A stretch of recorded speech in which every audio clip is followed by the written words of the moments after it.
Donc ça, c'est en introduction. Et donc, je veux lire ce matin, toujours dans Luc. Nous allons rester dans Luc. Et je vais rester positionné sur Luc. On parle des évangiles depuis un certain temps. Et je lis ce passage dans Luc 17, verset 20. Les pharisiens demandèrent à Jésus quand viendrait le royaume de Dieu. Il leur répondit, le royaume de Dieu ne vient pas de manière à frapper les regards. On ne dira point, il est ici ou il est là, car voici le royaume de Dieu est au milieu de vous. Et il dit aux disciples, des jours viendront où vous désirerez voir l'un des jours du Fils de l'homme, et vous ne le verrez pas. On vous dira, il est ici, il est là, n'y allez pas, ne courez pas après. Car comme l'éclair resplendit et brille d'une extrémité du ciel à l'autre, ainsi sera le Fils de l'homme en son jour. Au verset 25, toujours de ce chapitre 17, mais il faut auparavant qu'il souffre beaucoup et qu'il soit rejeté par cette génération, sa génération.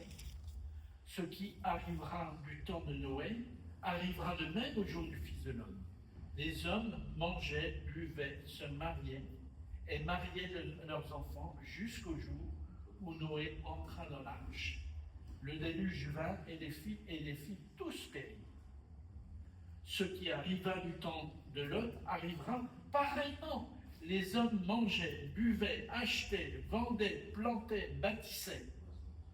Mais le jour où Lot sortit de Sodome, une pluie de feu et de soufre tomba du ciel, et les fit tous périr.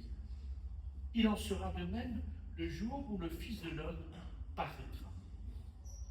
Et on a ce passage-là, et je vais lire aussi le passage de 2 Pierre 2, 4 à 9, parce que c'est un passage semblable, avec des précisions, car si Dieu n'a pas épargné les anges qui ont péché, mais s'il les a précipités dans les abîmes de ténèbres et les réserve pour le jugement, s'il n'a pas épargné l'ancien monde, mais s'il a sauvé Noé, lui, 8e, ce prédicateur de la justice, lorsqu'il fit venir le déluge sur un monde d'impies. Et dans 2 Pierre 2, verset 6, il est dit, s'il a condamné à la destruction et réduit en cendres les villes de Sodome et de Gomorrhe, les donnant comme exemple aux impies à venir. Et s'il a délivré le juste Lot profondément attristé de la conduite de ces hommes sans frein dans leur dissolution, car ce juste qui habitait au milieu d'eux tourmentait journellement son âme juste à cause de ce qu'il voyait et entendait de leurs œuvres criminelles. Le Seigneur sait délivrer de l'épreuve les hommes pieux et réserve les injustes pour être punis au jour du jugement. Voilà, c'est le passage. Nous allons prier et nous allons donc continuer dans cette réflexion sur le chapitre 17 de Luc, verset 20. Seigneur, ce matin, nous sommes devant toi. Nous sommes de pauvres pécheurs, mais nous venons vers toi parce que nous savons que tu es notre sauveur. Nous savons, comme le dit Ésaïe, tu es ce rocher principal où nous pouvons nous appuyer jour après jour, année après année. Nous savons, Seigneur, que tu es ce Dieu puissant et que tu nous accompagnes dès que nous prenons, oui, la direction de toi, dès que notre cœur est à toi. Nous te remercions et nous te louons. Amen. Amen. Hier, nous avons eu notre première réunion de jeunes francophones, ici dans la salle avec Pascal, et j'étais vraiment étonné de voir plusieurs jeunes avaient des papiers, noter les versets, noter les différentes réflexions que Pascal donnait. Et je trouve que c'est une bonne habitude de prendre des directions comme ça pour, bien sûr, les jeunes et aussi pour nous. J'avais l'habitude, depuis mon jeune temps, lorsque je travaillais, de prendre un temps, 1 heure le matin avec le Seigneur Jésus. Et ces temps ont été des temps importants, aussi bien dans ma vie professionnelle, dans ma vie familiale, dans toute mon organisation, parce que ces temps-là sont importants. De lire et de passer du temps avec le Seigneur Jésus. Et quelquefois, il faut se lever tôt, quelquefois, je me levais à 5h30 et je prenais 1h, 5h30, 6h30. Et quelquefois, on peut le faire plus tôt. Maintenant, comme je lui ai dit, ce qui est assez extraordinaire, c'est que de temps en temps, il y a des phases dans la nuit où on ne dort plus. Donc, ça m'arrive souvent, pratiquement, peut-être pas tous les jours, mais presque, où je prends 1 heure, enfin, où je suis réveillé, donc bon, et je lis la parole de Dieu, et j'étudie la parole de Dieu, et quelquefois, je passe 2 heures, et après, bon, je dors, je repars au lit, et puis quelquefois, il y a des répétitions. Mais c'est important, mais n'attendez pas là d'être un peu plus vieux pour lire plus longtemps la parole. Il faut lire dès à présent. Et lorsque on lit l'évangile de Luc, j'ai pris simplement 5 repères, mais il y en a d'autres. On a vu justement cette notion de Seigneur tout à l'heure. Et donc, dans Luc, on voit différentes choses. Il y a des certitudes. Au chapitre 1, verset 10, nous voyons 2 naissances miraculeuses. Le Seigneur Jésus n'est pas arrivé d'un seul coup comme ça. Il y a eu plein de choses, plein de miracles à des temps donnés. Et c'est des certitudes. Ce matin, il y avait cette notion de référence. C'est des référentiels pour nous. 2 naissances miraculeuses. Donc, Luc 1, verset 10, toute la multitude du peuple était dehors en prière à l'heure du parfum. Alors un ange du Seigneur apparut à Zacharie et se tint debout à droite de l'autel des parfums. Zacharie fut troublé en le voyant, et la frayeur s'empara de lui. Mais l'ange lui dit, ne crains point, Zacharie, car ta prière a été exaucée. Ta femme Élisabeth t'enfanta un fils, et tu lui donneras le nom de Jean. Donc, le miracle du Seigneur Jésus, le miracle de Jean, il sera pour toi un sujet de joie et d'allégresse, et plusieurs se réjouiront de sa naissance. Donc, encore, justement, cette notion de miracle. Deuxième certitude. Donc, on voit également dans Luc, d'une manière précise, c'est le baptême de Jésus par Jean. Parce qu'il y a une voix qui est venue directement du ciel sur la terre, quelque chose d'extraordinaire, encore une étape particulière. Il est dit dans le chapitre 3, verset 21, Jésus fut baptisé, et pendant qu'il priait, le ciel s'ouvrit. Le Saint-Esprit descendit sur lui sur une colombe corporelle, comme une colombe, et une voix fit entendre du ciel ces paroles, tu es mon fils bien-aimé, en toi j'ai mis toute mon affection. Et le verset 23, ça c'est quelque chose qu'il faut noter, Jésus avait environ 30 ans lorsqu'il commença son ministère. Son ministère était là. Troisième certitude, la transfiguration, chapitre 9, verset 29. La transfiguration est une voie du ciel. La fin de son ministère aussi sur terre, c'est dans les chapitres 9 où il y a justement cette partie où c'est la fin. Il sait qu'il y a la mort et il reste encore quelques jours. Et il est dit dans 9, verset 28, Jésus prit avec lui Pierre, Jean et Jacques, et il monta sur la montagne pour prier. Pendant qu'il priait, l'aspect de son visage changea, et son vêtement devient d'une éclatante blancheur. Et voici 2 hommes s'entretenaient avec lui. C'était Moïse et Élie, qui apparaissaient dans la gloire. Et qu'est-ce qu'ils faisaient? Ils parlaient de son départ, le départ du Seigneur Jésus. Encore une certitude, c'est la 4e certitude, et nous l'avons cité, c'est la mort du Seigneur Jésus. Lorsqu'il fut arrivé au chapitre 23, verset 33, lorsqu'ils furent arrivés au lieu appelé crâne, ils le crucifièrent là, ainsi que les 2 malfaiteurs, l'un à droite et l'autre à gauche. Et Jésus dit, Père, pardonne-leur, car ils ne savent ce qu'ils font. Et ils se partagèrent ses vêtements en tirant au sort. Et le peuple se tenait là et regardait. 5e certitude, c'est au chapitre 24, verset 6, la résurrection. Et on peut rajouter des certitudes, des références à la parole de Dieu lorsqu'on lit les évangiles. Il y a plein de choses que l'on voit lorsqu'on lit les évangiles, simplement les évangiles. Et sur Luc, nous voyons aussi, nous l'avons vu déjà dimanche passé avec Walter, cette notion de pont qu'il y a entre, parce que bon, bien sûr c'est Luc le médecin, entre Luc et les actes. Nous avons vu justement cette notion entre Luc et les actes de ce fameux Théophile. Et Théophile, qu'est-ce que ça veut dire? Bien-aimé. Et nous sommes tous des bien-aimés. Lorsqu'on donne sa vie au Seigneur Jésus, nous sommes un bien-aimé et on vous encourage à rentrer dans cette relation directe avec notre Dieu, en direct avec notre Seigneur Jésus, ce rocher. Et donc, nous avons vu la dernière fois sur Luc 1, verset 4, afin que tu reconnaisses la certitude des enseignements que tu as reçus. Et donc, ça, c'est concernant Théophile, et nous l'avons vu aussi dans Acte 1, verset 1. Théophile, j'ai parlé dans mon premier livre de tout ce que Jésus a commencé. Donc, les choses sont notées. Il y a des ponts, et des ponts, c'est dans chaque extrémité des ponts, il y a des appuis, c'est des références. Et on a un deuxième pont, c'est concernant le Saint-Esprit, que l'on voit aussi bien sur Luc et que l'on voit exactement sur les actes. C'est Luc 24, verset 49. Et voici, j'enverrai sur vous ce que mon Père a promis, mais vous, restez dans la ville jusqu'à ce que vous soyez revêtus de la puissance d'en haut, le Saint-Esprit. Et lorsqu'on voit Acte 2, verset 1 à 47, on ne va pas tout lire, mais le jour de la Pentecôte, ils étaient tous ensemble, et il est dit justement des langues semblables à des langues de feu leur apparurent, des vraies langues, hein, pas des.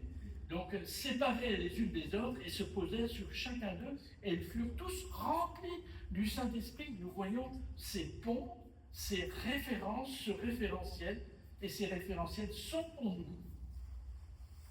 Et lorsqu'on revient sur le chapitre 17, du verset 20 à 30, et en parallèle avec 2 Pierre 2,24, nous voyons qu'ils font référence au sauvetage de 2 hommes, Noé et sa famille, 8 personnes au total lors du déluge et du sauvetage de Lot.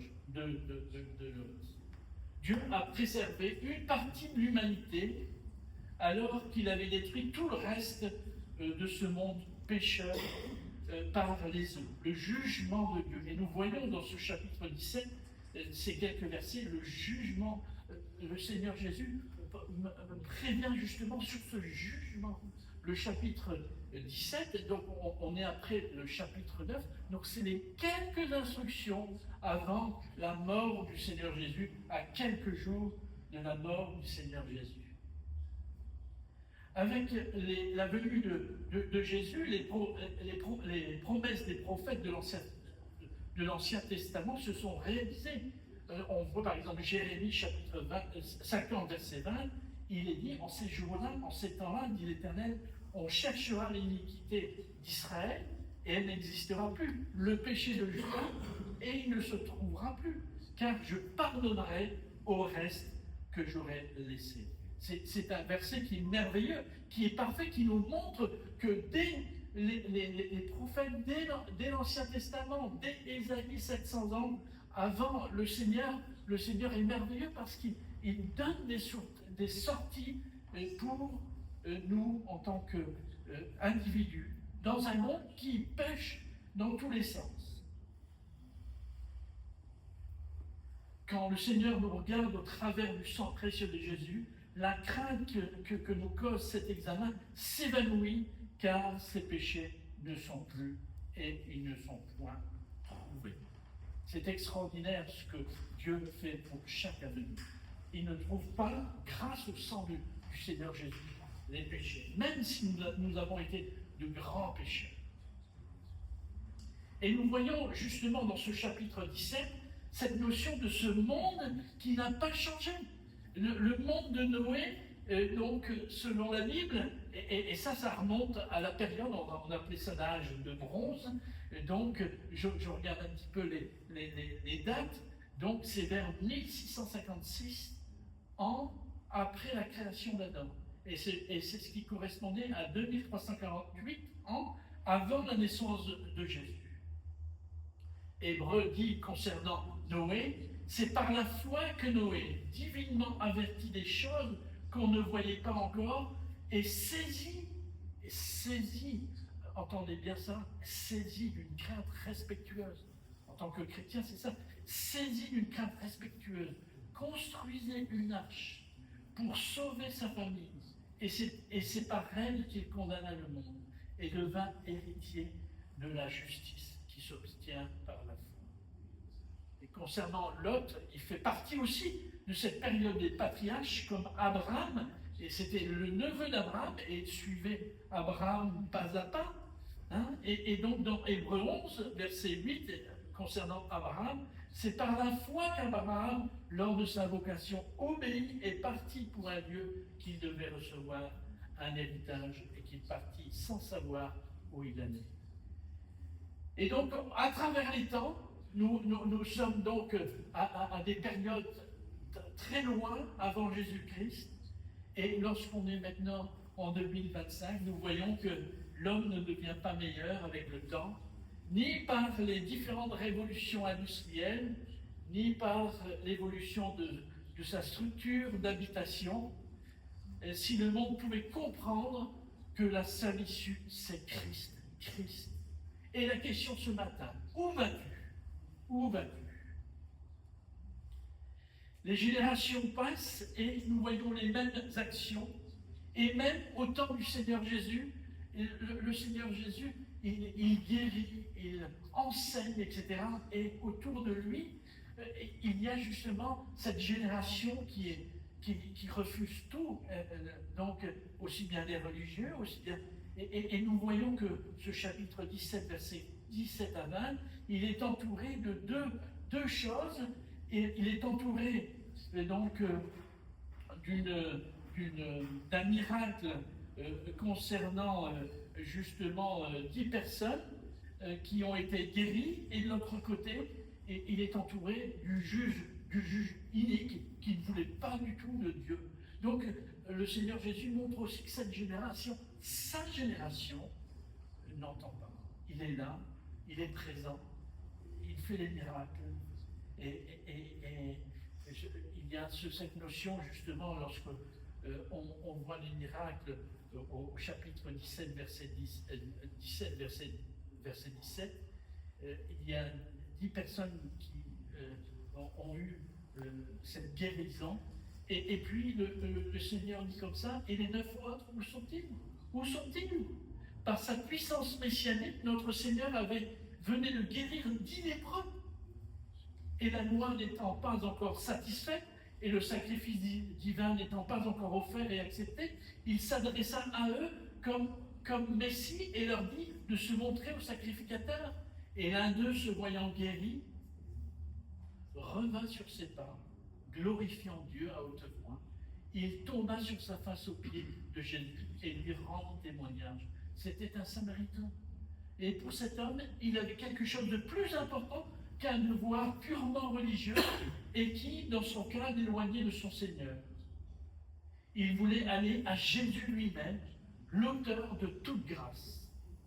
Il voulait lui témoigner sa reconnaissance en se séparant de ses camarades. Il revint en arrière et se jeta à ses pieds pour dire, de la seule façon dont il pouvait le faire, de dire merci, merci au Seigneur Jésus. Lorsqu'on voit ces miracles avec ces lépreux, quand même, un seul est revenu. Est-ce que le Seigneur Jésus, nous, humains, on aurait dit, mais c'est pas possible, ils ont été guéris, ils ne viennent pas. Mais le Seigneur, il était toujours constant, plein d'amour, plein d'enseignements, plein de miracles pour les uns et les autres. Et donc ce matin, c'est cette réflexion, comme Ésaïe le disait, d'aller et de regarder à la rencontre du Seigneur Jésus. Et nous devons justement aller à cette rencontre du Seigneur Jésus. Et nous voyons la question des pharisiens, dis-nous l'avenir. Quand viendra, le verset 20, quand viendrait le royaume de Dieu? Et les hommes posent un tas de questions sur l'avenir. C'est pourquoi ne perdons pas courage. Et lors même de notre homme extérieur se détruit, notre homme intérieur se renouvelle de jour en jour. Lorsqu'on se donne au Seigneur, notre homme intérieur se renouvelle. Dans 2 Corinthiens 4, verset 17, il est dit « Car nos légères afflictions du moment présent produisent pour nous, au-delà de toute mesure, un poids éternel de gloire, parce que nous regardons non point aux choses visibles, mais à celles qui sont invisibles. Car les choses visibles sont passagères et les invisibles sont éternelles. » Et donc nous devons regarder au Seigneur Jésus pour sortir de nous-mêmes, sortir pour que nos ténèbres se dissipent et que la clarté de sa face, pour que nos joies soient saintes et que nos douleurs soient sereines. Et nous pouvons passer des vies chrétiennes avec des moments difficiles dans la vie. Et donc le Seigneur nous dit, regardez plus haut, aux choses invisibles et non aux choses qui nous embêtent, qui peuvent nous embêter jour après jour, dans différents domaines, dans les domaines de l'emploi, dans les domaines de maladie, etc.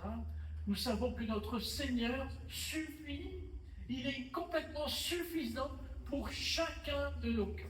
Ça, c'est extraordinaire. Il connaît mon cas et il est suffisant. Il connaît ton cas et il est suffisant pour toi. Quelle que soit la situation que tu vivras. Le Seigneur Jésus dit, moi je suis le chemin, la vérité et la vie. Personne ne vient au Père si ce n'est par moi. Jean 14, verset 6. Et dans un psaume, il est dit, Éternel, en toi j'ai mis ma confiance. J'aime bien, c'est les psaumes de David. Fais-moi connaître le chemin où j'ai à marcher. Car c'est à toi que j'élève mon âme. Enseigne-moi à faire ce qui te plaît, parce qu'il plaît, ce qui te plaît, car tu es mon Dieu. Et ça, c'est quelque chose que nous pouvons absolument dire tous les matins à notre Seigneur. Sois mon guide. Ce guide, la fois passée, on a vu le guide, un guide suprême, un guide éternel. Sois mon guide. Donc, c'est cette notion que nous devons justement marcher, être ce pèlerin sur terre, et nous savons que le Seigneur Jésus est là, et c'est lui qui nous conduit. Dans une société où les repères sont de plus en plus flous, et c'est vrai que c'est flou dans tous les sens, dans tous les domaines, que ce soit dans le domaine sexuel, dans le domaine de la vie de famille, dans l'enseignement, etc. Quelquefois, quand on entend des choses, et c'est pour ça qu'on veut, et justement qu'il y a l'enseignement pour les enfants, pour les mettre en garde, pour le dire, le monde est ainsi fait. La Bible nous le dit, nous avons vu plusieurs générations, même la génération du Seigneur Jésus. Et donc, il est dit comme ça, dans une société où les repères sont de plus en plus flous, il y a Ésaïe 53 53 verset 6, errant comme des brebis, tournez chacun vers son propre chemin. Mais le Dieu d'amour ne veut pas nous laisser nous égarer. Il ne nous laissera pas égarer lorsqu'on met notre confiance en Dieu. Et la Bible est ce guide pour tous ceux qui ont mis leur confiance en Dieu.